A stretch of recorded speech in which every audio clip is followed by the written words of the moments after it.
Hi, this is Brad Zitzner, and I'd like to welcome you to this week's 2-minute tip of the week.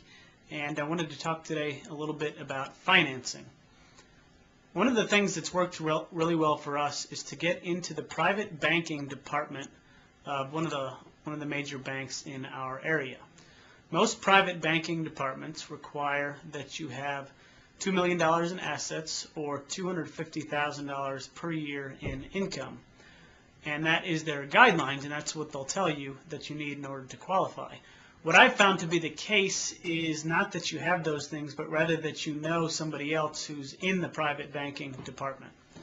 So why is it important to get into the private banking department of a bank instead of going through a loan officer?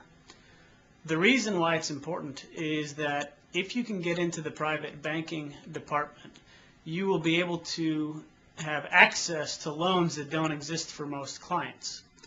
For instance, in the private banking department, we're able to get loans in our LLC's name, whereas through that exact same company, if we went through a loan officer, we would have to finance the property in our own name.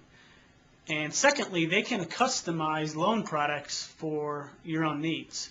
So what we've done through private banking department is to take a bunch of loans and package them in a blanket loan.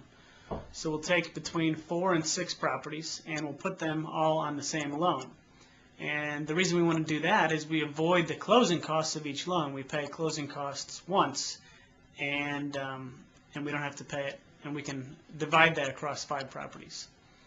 So there's some other advantages to working with the private banking department, but the key is to try. If you don't try and get in with that department, it's not going to happen. So that's this week's 2-minute tip of the week, and I hope that it helps.